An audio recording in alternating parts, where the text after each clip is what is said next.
The grand chamber of the Galactic Council buzzed with tension.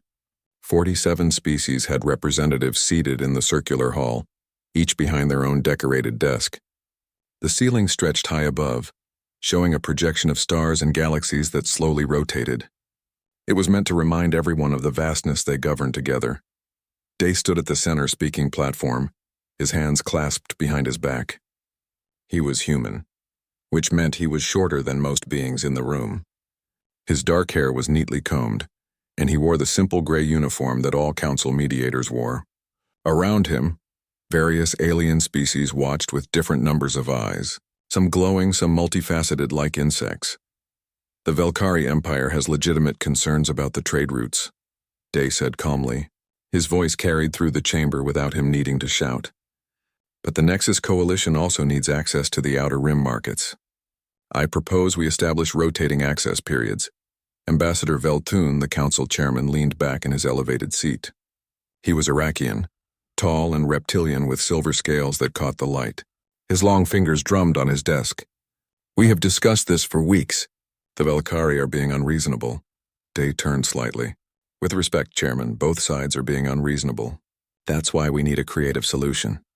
For the next hour, Day worked the room. He spoke to the Velkari representative about their need for predictable shipping schedules. He addressed the Nexus Coalition's concerns about profit margins. He found the small details that mattered to each side, the things that the other species had overlooked.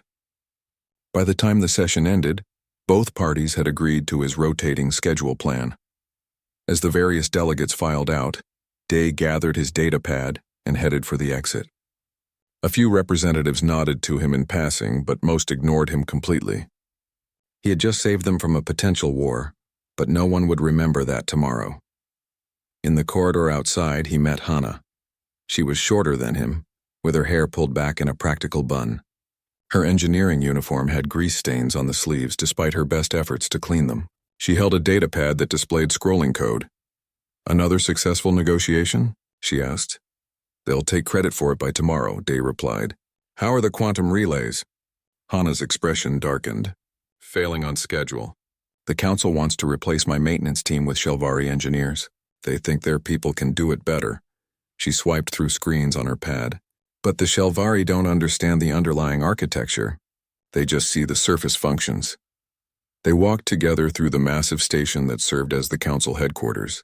The walls were white and curved with soft lighting that adjusted automatically for whatever species passed by. Other beings moved through the corridors. Some walked on legs, others floated, a few slithered. Did you hear about the new legislation? Dai asked quietly. Hana nodded. Human personnel can't hold senior positions anymore. We can advise but not decide. She laughed bitterly.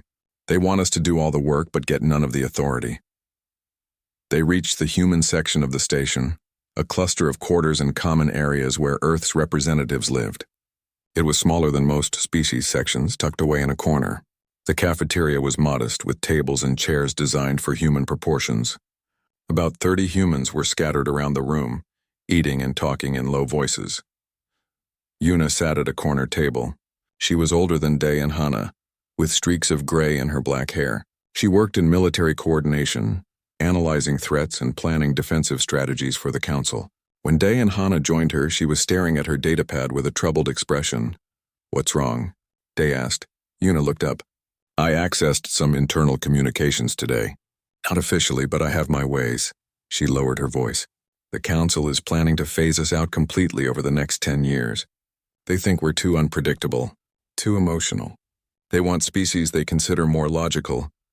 Hana set down her fork. But we run half their infrastructure. They don't see it that way, Yuna said. They see us as temporary helpers. Useful now, but replaceable later. She pulled up a document on her pad and showed it to them. It was a memo from the council's internal planning committee, outlining the gradual reduction of human personnel across all departments. Day read through it silently. His jaw tightened. They really think they can just replace us. The Shelvari believe their computer systems are more advanced, Yuna explained. The Vraxians think their military strategy is superior. The Iraqians consider their diplomacy more refined. Each species looks at what humans do and thinks they can do it better. Around them, other humans continued eating and talking. Most didn't know about the memo yet. They went about their duties, maintaining systems, negotiating disputes, coordinating logistics. They were the invisible glue holding the council together, and they had no idea they were being discarded. "So what do we do?" Hana asked. Yuna was quiet for a moment. "I've been talking to other humans across council space. Engineers, diplomats, scientists, administrators. We all see the same pattern. We're essential until we're not. They need us desperately but respect us not at all." Day thought about his day. He had prevented a war, and Velthun would probably claim credit for it in his official report. He thought about all the times he had solved impossible problems, only to be told he had simply gotten lucky, or used primitive intuition instead of proper analysis. "How many humans work for the council?" he asked. "About 50,000 across all departments and facilities," Yuna said. "We're only 0.03% of the council's population, but we're in critical positions everywhere. Communications, logistics, conflict resolution, system maintenance, strategic planning. We filled the gaps that other species didn't even know existed." Hana looked at her data pad, at the code that kept the quantum communication network running. "They think this is simple. They think anyone can maintain it." "Let them try," Day said quietly. Yuna and Hana both looked at him. "What are you suggesting?" Yuna asked. Day leaned forward. "You said you've been talking to other humans. How organized is this network?" "Very. We've been sharing information for months. Everyone's frustrated. Everyone sees how they're treated." "Then maybe," Day said slowly, "it's time we stopped being indispensable to people who don't value us." Hana's eyes widened. "You mean leave?" "I mean let them see what happens when we're not there to fix everything," Day replied. "They want to replace us anyway. Why not speed up the process?" Yuna smiled, but it didn't reach her eyes. "That would be complicated. 50,000 people across 200 facilities. Your strategic coordination," Day said. "If anyone could organize something that complex, it's you." The three of them sat in silence for a moment. Around them, other humans laughed and talked, unaware that everything was about to change. Outside the cafeteria, the massive council station hummed with activity, powered by systems that humans maintained, guided by solutions that humans provided. Yuna finally nodded. "I'll send out some careful messages, see who's interested, but this would have to be perfectly coordinated." "We're human," Hana said with a slight smile. "Coordination is what we do best." Day stood up. "I need to get back to my quarters. Tomorrow I have another impossible negotiation to solve." He paused. "But maybe it'll be one of my last." As he walked away, Yuna began typing on her data pad. The message was simple and would be encrypted heavily before being sent to key humans across council space. It contained only 3 words. Operation Exodus discuss. The Galactic Council continued to function that night, completely unaware that the foundations holding it together had just begun to crack. 3 months had passed since the restrictions were put in place. Quan sat in his office overlooking the massive cargo bay of Supply Station 17. Through the transparent wall, he could see hundreds of containers being loaded and unloaded by automated systems. Ships from dozens of species came and went, carrying food, medicine, building materials, and everything else needed to keep 17 worlds from starving. His datapad showed the complex algorithm he had designed 5 years ago. It tracked supply and demand across multiple star systems, predicted shortages before they happened, and rerouted shipments automatically. The Council's logistics department had tried to understand it once. They had given up after 3 weeks and simply let Quan keep running it. A notification appeared on his screen. Another promotion board decision. Quan opened it already knowing what it would say. After careful consideration, the position has been filled by a more qualified candidate. This was the 5th time. The more qualified candidate was always from a species that the Council considered superior to humans. Quan closed the notification and looked at his algorithm again. Nobody else knew how it really worked.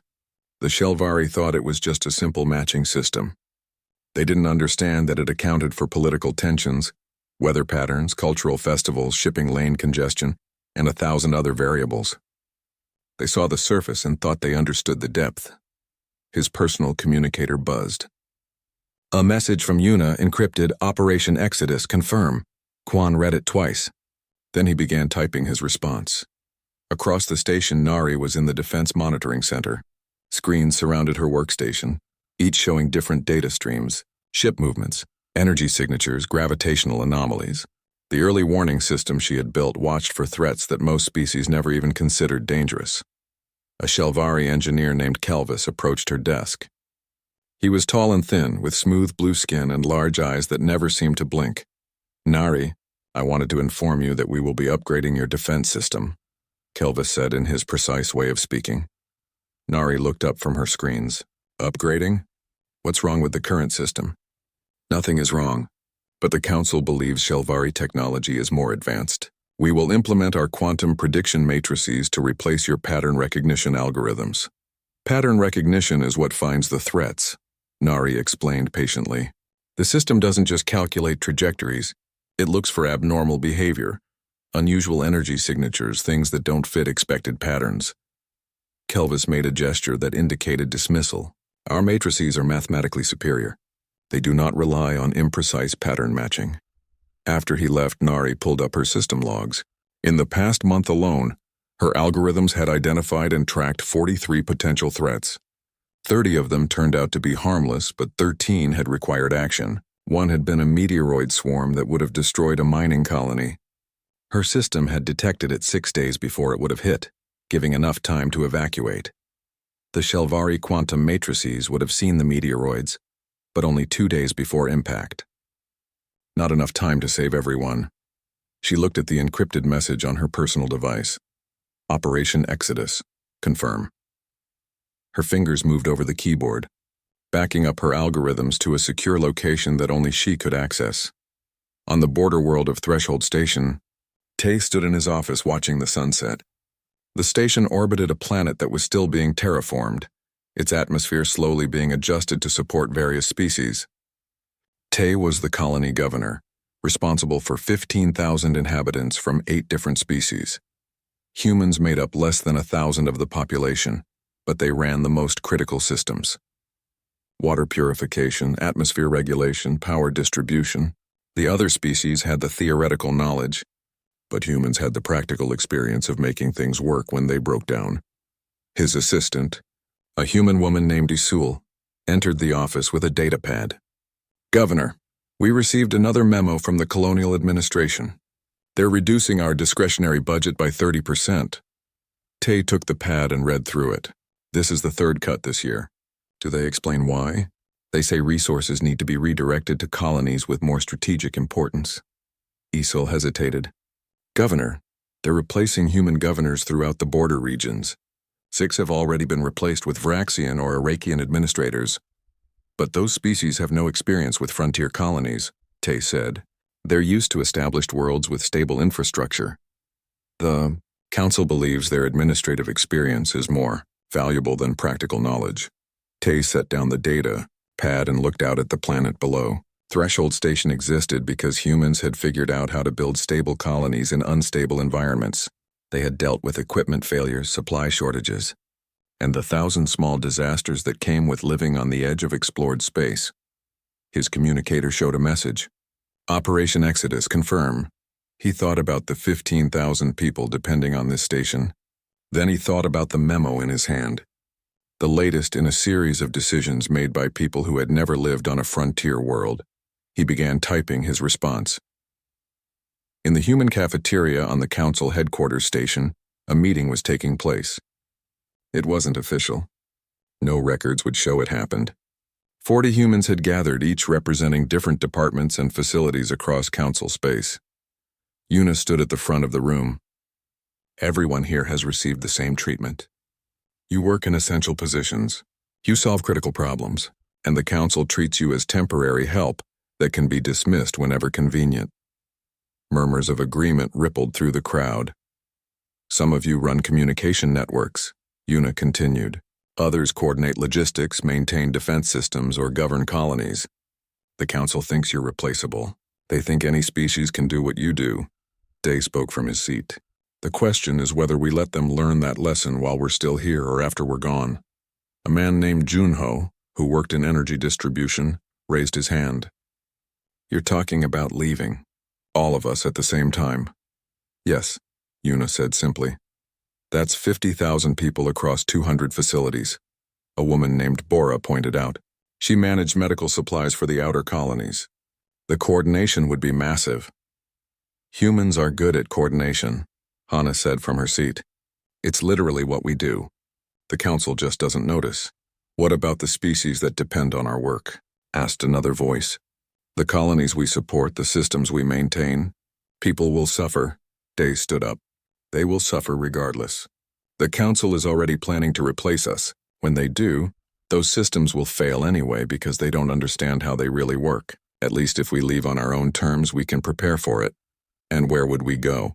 Junyo asked. There are unclaimed systems beyond council borders, Yuna said. Regions that are considered too difficult to colonize. The council never bothered because they thought the effort wasn't worth it. She smiled slightly. But humans are good at making difficult things work. The room fell silent as people considered this.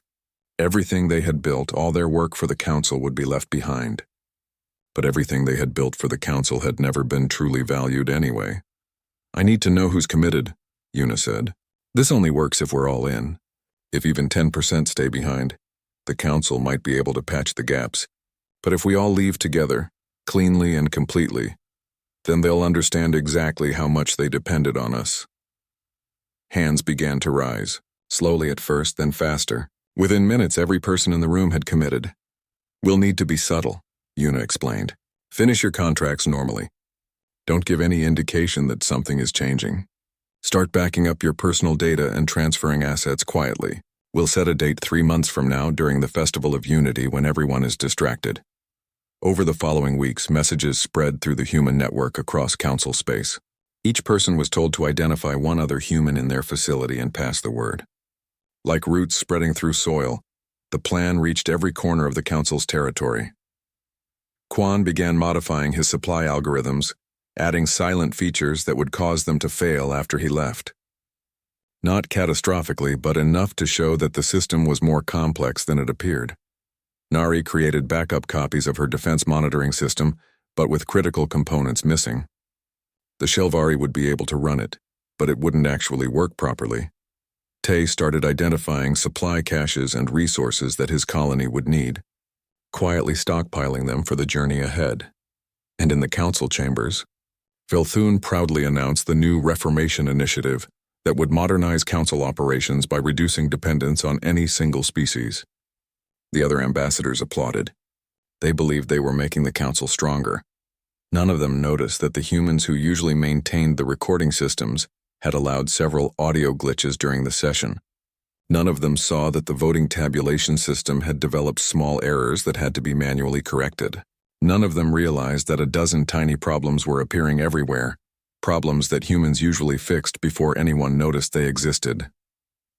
The Festival of Unity was 3 months away, and 50,000 humans counted down the days preparing for the largest coordinated departure in galactic history. The Festival of Unity only happened once every 10 years. For 3 days, the Galactic Council celebrated its founding with ceremonies, diplomatic gatherings, and cultural exhibitions.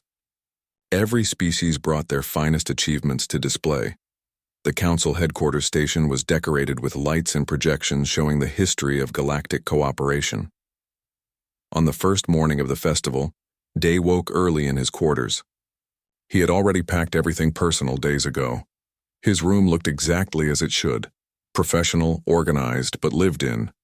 No one would suspect he was about to leave forever. He put on his mediator uniform one last time and walked through the quiet corridors. Most of the station was still sleeping. The festival didn't officially start for another 2 hours. He reached his office and sat at his desk. The datapad in front of him held a single message, already prepared. It was addressed to Ambassador Velthun.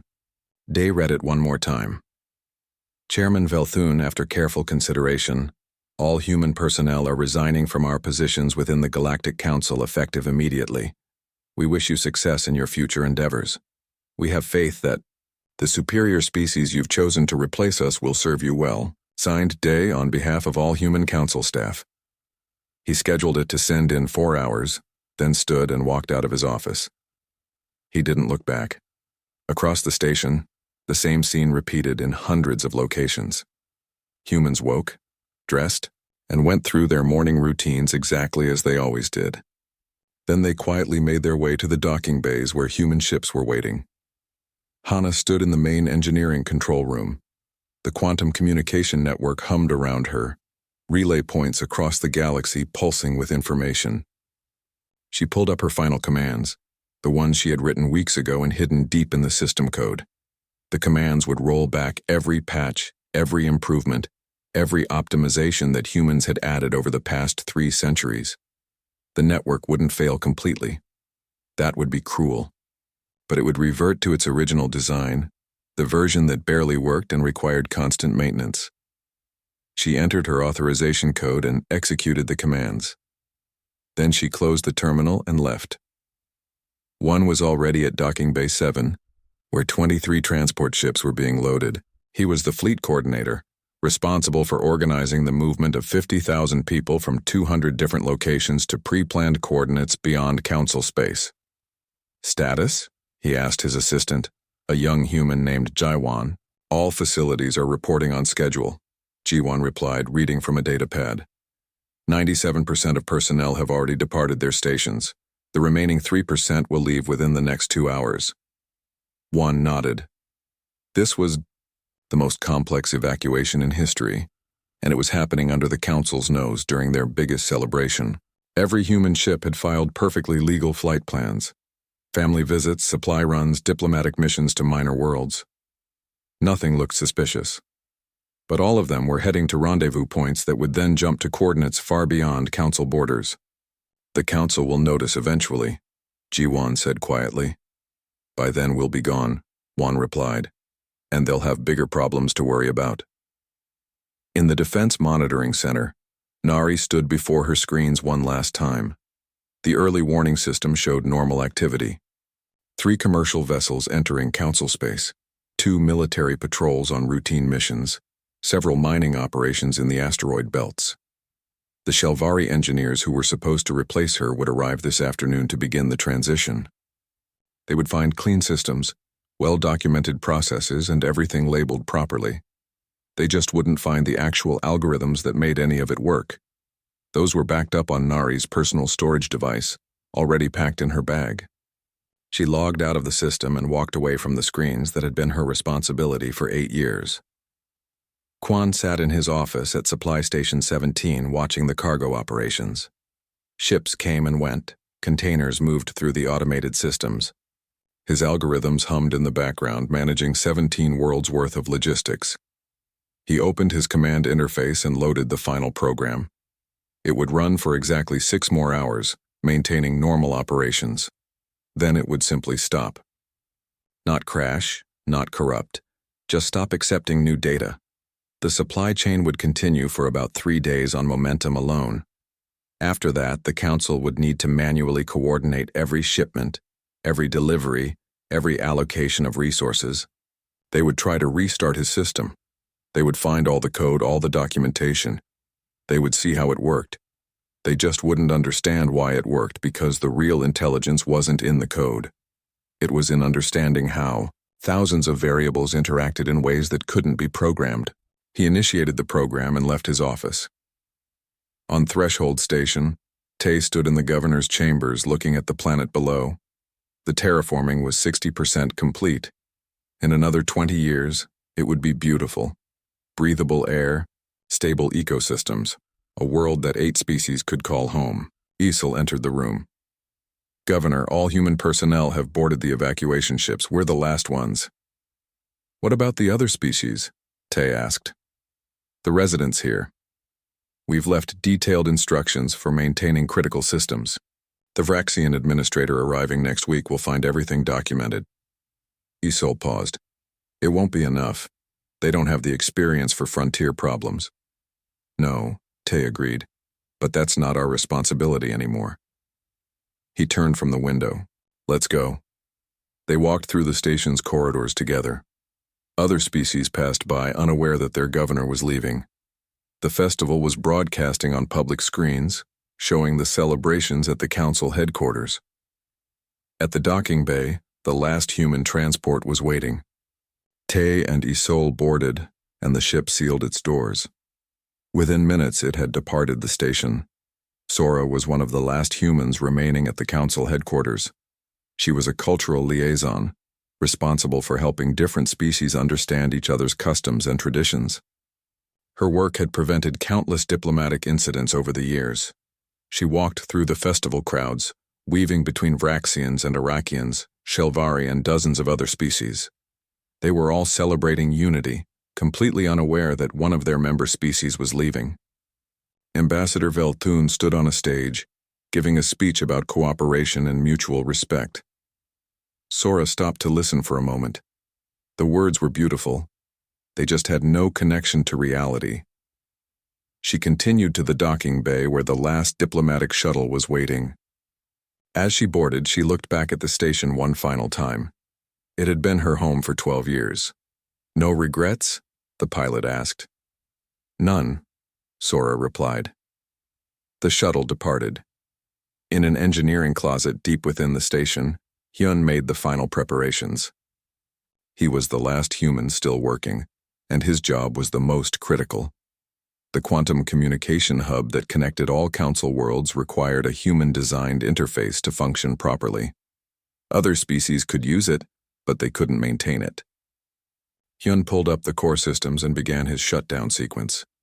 He wasn't destroying anything. He was simply removing the layers of fixes and workarounds that made the original design actually work. The hub would still function for basic communications, but the advanced features, instant translation between hundreds of languages, automatic encryption, priority routing, all of that would gradually fail. The sequence completed, Hyun closed the access panel and sealed it. Then he made his way to the emergency escape pods. No one used them during the festival, and they were perfect for one person to slip away unnoticed. He launched the pod and set course for the nearest rendezvous point. Behind him, the council headquarters station continued its celebration. 4 hours after the exodus began, Velthun's datapad chimed with a new message. He was in the middle of a ceremony and ignored it. An hour later, it chimed again. Then again. Finally, during a break in the festivities, he checked his messages. The first was from Day. He read it with growing confusion. Resignation? All human personnel? He checked his staff roster. Every human position showed absent. He tried to contact the engineering department. No human engineers responded. He tried defense monitoring. No human analysts answered. Velthun rushed to the command center, pushing past startled aliens in the corridors. Inside, the operations staff was already panicking. "Chairman, we've lost contact with 17 facilities," a Vraxian officer reported. "No, 23 now. The communication system is experiencing cascading failures." "Where are the human technicians?" Velthun demanded. "Gone, sir. All of them. We're trying to bring up the backup systems, but they're not responding properly." On screens around the room, status reports flickered and changed. Red warnings appeared faster than the staff could read them. Supply routes showing errors, defense grid reporting malfunctions, colony administrators requesting emergency assistance. Velthun stood in the center of the chaos and finally understood. Humans hadn't been temporary helpers. They had been the Foundation, and the Foundation had just disappeared. In space beyond council borders, Juan stood on the bridge of the lead transport ship. Around him, 300 other vessels had gathered at the first rendezvous. The first week was chaos. Ambassador Velthun stood in the emergency council session, watching as representatives from 47 species shouted over each other. The chamber that usually ran with precise order now resembled a marketplace during a fire. "My colony can't reach the central network," the Vraxian representative yelled. "We've been trying for 3 days. Trade routes have stopped functioning," another voice called out. "Ships don't know where to deliver cargo." Velthun raised his hands for silence. "We are aware of the technical difficulties. Our engineering teams are working to restore full functionality." "Where are the humans?" someone asked. The question silenced the room. Velthun's jaw tightened. "The humans resigned from their positions. We are replacing them with qualified personnel from other species." A Shelvari representative stood. "Chairman, our engineers examined the communication network. The systems are functional, but every human modification has been removed. We're running on the original design from 3 centuries ago." "Then improve it," Velthun said. "We're trying." But the humans didn't just modify the systems, they rebuilt the entire architecture. We don't understand the principles they used. By the second week, the supply problems became critical. Kelvis, the Shelvari engineer who had replaced Quan, sat in the logistics center surrounded by screens showing shipping routes. None of them made sense. The algorithm should be simple, he said to his assistant. Input current supplies, output delivery routes. But it's not working, the assistant replied. Look at Sector 7. We sent food shipments there, but the population is still reporting shortages. Kelvis examined the data. The numbers said Sector 7 had received adequate supplies.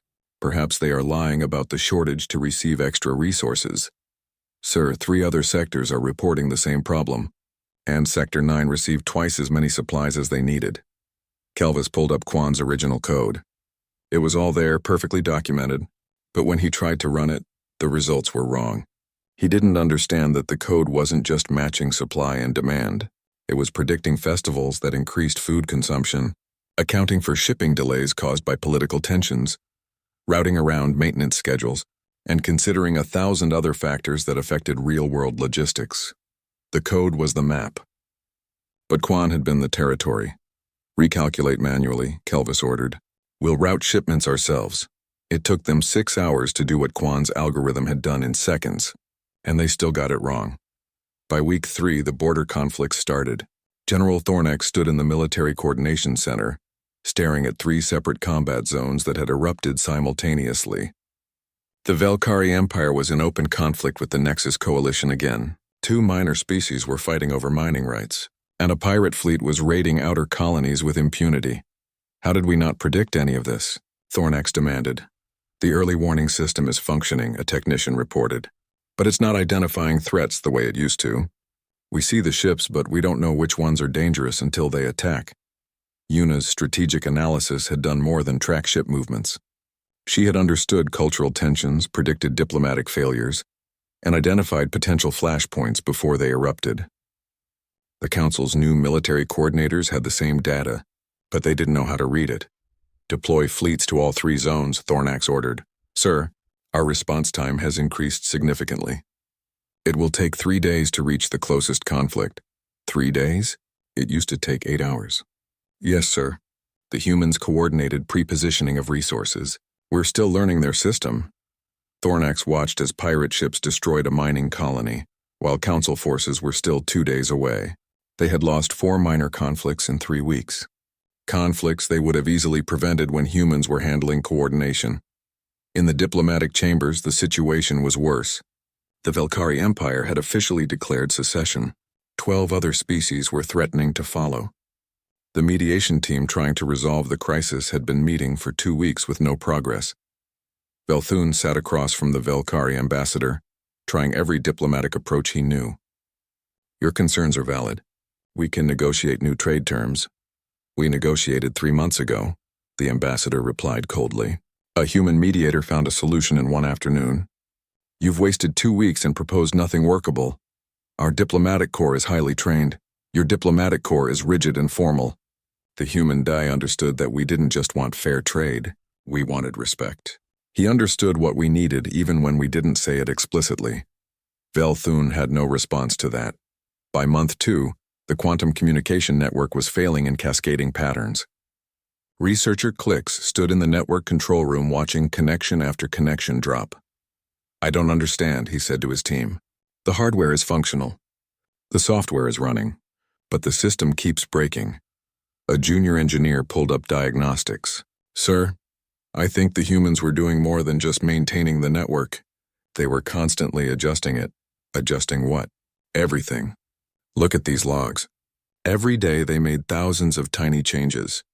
Rerouting data around congested nodes, compensating for solar interference, predicting maintenance needs. The system wasn't designed to run on its own. It was designed to be managed. Klix felt a sinking sensation. Can we replicate their management approach? We're trying, but there are 10,000 variables they were tracking. We don't even know what half of them mean. By month 3, 17 worlds were facing famine. The supply network had completely collapsed. Kelvis and his team were manually coordinating shipments, but they couldn't keep up with the complexity. We need food shipments to Kroner 4 immediately. A colony administrator pleaded over the damaged communication system. We have 3 days of supplies left. Kelvis checked his charts. Kroner 4 received shipments last week. Those were building materials. We need food. But the schedule says, I don't care what the schedule says. People are starving. Kelvis rerouted a food shipment, which meant another colony wouldn't receive the medical supplies they needed, which meant he had to reroute medicine from somewhere else, which caused another shortage. The logistics network that Quan had managed as a single integrated system was now being handled as millions of individual transactions, each one creating new problems. By month 4, the early warning defense grid completely failed to detect a meteor shower. Nari's system had tracked thousands of small objects and calculated their trajectories to predict dangerous convergences. The Shelvari replacement system only looked at large objects. 4 colonies were hit. 2,000 people died. General Thornak stood before the council explaining the disaster. The Shelvari quantum matrices are mathematically superior, but they don't account for small debris coalescing into larger threats. Apparently, the human's pattern recognition was designed specifically for this type of event. How many times did this happen before? Feltun asked quietly. Thornax checked his datapad. According to the logs, Nari's system prevented similar disasters an average of twice per month. We simply never knew about them because she handled them automatically. The chamber fell silent. Belthune looked around at the other representatives. How many other disasters were the humans preventing that we never noticed? Nobody had an answer. By month 5, the council had fractured. The Velkari Empire had left, taking 12 species with them. 5 more species had formed their own coalition. The remaining species were barely maintaining communication with each other through the damaged network. Velthune sat alone in his office, reviewing the cascade of failures. Supply chains collapsed, communication networks failing, border conflicts lost, diplomatic relations shattered. Disasters that should have been prevented killing thousands. He pulled up personnel records from before the humans left. 50,000 humans across 200 facilities, 0.03% of the council's population. They had seemed so insignificant. He opened Day's resignation message and read it again. We have faith that the superior species you've chosen to replace us will serve you well. The words burned. They had thought humans were useful tools. Temporary helpers. Primitive species that got lucky occasionally. They had genuinely believed that more advanced species would easily replace them. Instead, everything the humans touched had slowly fallen apart. Not because they had sabotaged anything. The council's investigation had confirmed that. They had simply removed their expertise, and it turned out their expertise was the foundation holding everything together. A communication request appeared on his screen. It was marked urgent. Velthune accepted it. The face that appeared was unfamiliar, a member of the council's internal security. Chairman, we've completed the full assessment you requested. Report. Sir, humans held critical positions in every major system: communication, logistics, defense, diplomacy, colony management, resource coordination. We estimate it will take us 2 years to fully replace their functions, assuming we can replicate their methods. Can we? The security officer hesitated. Sir, we're not sure. The humans didn't just follow procedures. They improvised, adapted, saw patterns that our analysis systems miss. They made it look simple, but it was incredibly complex. Felton closed his eyes. What's your recommendation? Sir, we need to contact the humans. Ask them to return. Offer them whatever they want. Do we even know where they are? No, sir. They've disepped 6 months after humanity's departure. Ambassador Veltun stood on the bridge of a small diplomatic vessel. Through the viewport, he could see the jump coordinates that had taken them 3 weeks to find. The council was now 21 species instead of 47. The rest had scattered to form their own alliances or simply isolated themselves. We're approaching the coordinates, the pilot announced. Detecting multiple structures ahead. Velthun moved closer to the viewport. What he saw made him grip the railing. It wasn't a few scattered colonies. It was a full civilization. Stations orbited 3 different planets. Shipyards constructed vessels. Agricultural satellites harvested solar energy. Defense platforms monitored space with quiet efficiency. In 6 months, humans had built what looked like a civilization that had existed for decades. How is this possible? Asked Krill, the Vraxian general who had insisted on joining the delegation. Humans are good at building things, Velthun said quietly. We just never let them build for themselves. A communication signal arrived. A human voice spoke in clear, unaccented galactic standard. Unidentified vessel, you've entered Terran-conquered space. State your purpose. Velthun activated the communication panel. This is Ambassador Velthun of the Galactic Council. We request an audience with your leadership. There was a long pause. Stand by. 20 minutes later, they were cleared to dock at the largest station. As they approached, Velthun studied the structure. It was different from Council architecture, more modular, more adaptable. The design spoke of a species that expected things to change and built accordingly. The docking bay was clean and efficient. A small delegation of humans waited for them. Velthun recognized one immediately, Mirai, who had been a junior ambassador at the Council headquarters. Ambassador Velthun, Mirai said formally. Welcome to Haven Station. President Jin will see you shortly. They were led through corridors filled with activity. Humans moved with purpose, operating machinery, carrying supplies, talking in small groups. But there was something different about them. They seemed lighter, unburdened. You built all of this in 6 months? Krill asked. Mirai smiled slightly. We had detailed plans ready before we left. And when you're not spending all your time fixing other people's problems, you'd be surprised how much you can accomplish. They entered a large chamber that served as a meeting room. It was simple compared to Council architecture. No elaborate decorations or status symbols. Just a functional space designed for actual work. President Jin entered a moment later. Velthun recognized him too.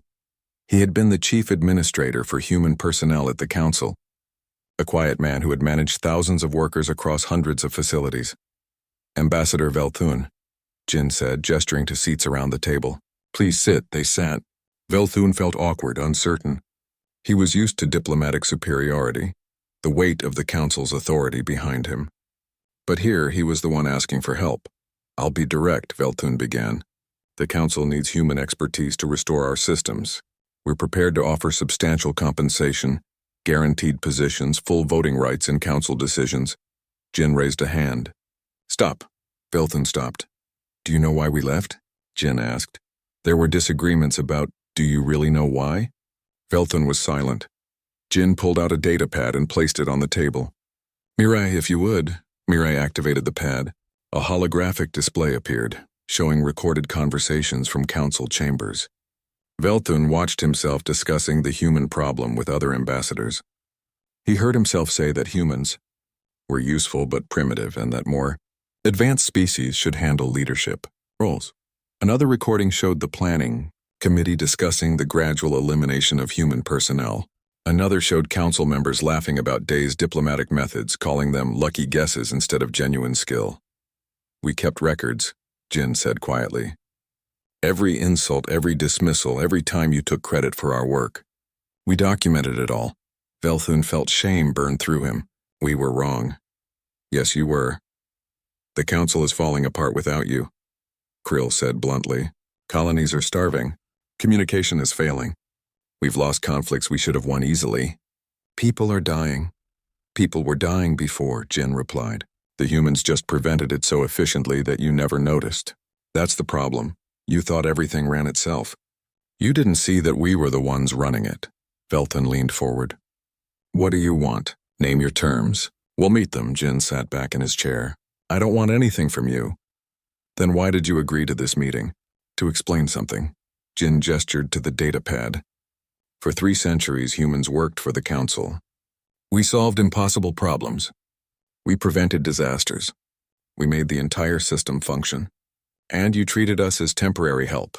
We acknowledge that. I'm not finished. Jin's voice remained calm but firm. You didn't just dismiss our work. You actively undermined it. You passed legislation limiting our authority. You promoted less qualified individuals from other species over competent humans. You planned to replace us entirely. The Council was following established policies, Krill said defensively. The Council was following its prejudices, Mirai corrected. You believed that certain species were inherently superior.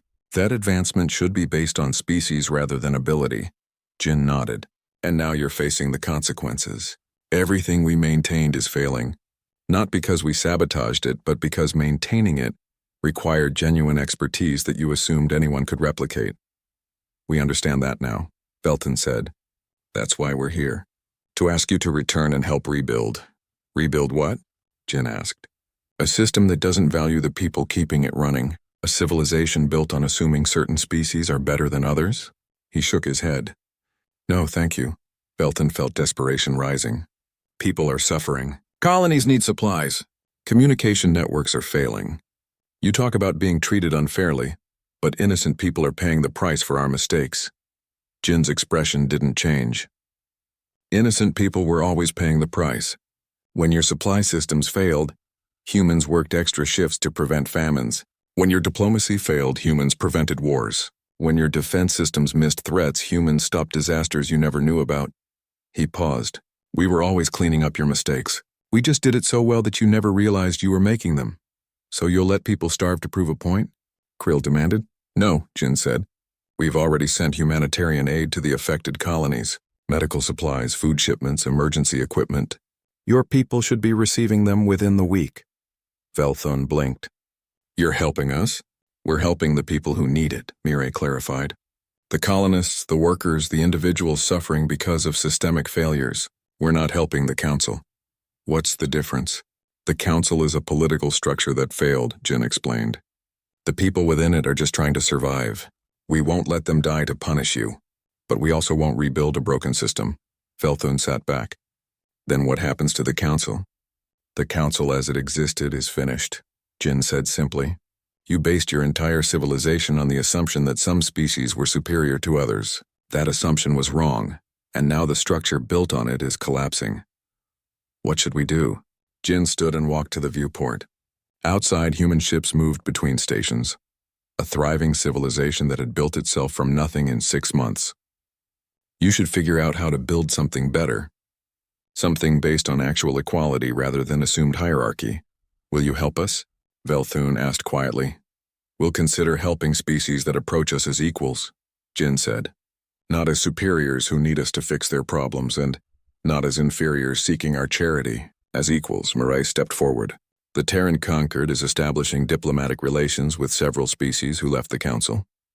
We're building new trade networks, new communication systems, new alliances. We're willing to work with any species that can see us as partners, but not the council itself, Belton said. The council made its choice when it chose to dismiss us, Jin replied. We're making ours by building something new. The meeting ended shortly after. As Velthun and Krill were escorted back to their ship, Velthun noticed something. Every human they passed looked confident, purposeful. They had left the council broken and uncertain. They had arrived here thriving. They don't need us at all, Krill said quietly. They never did.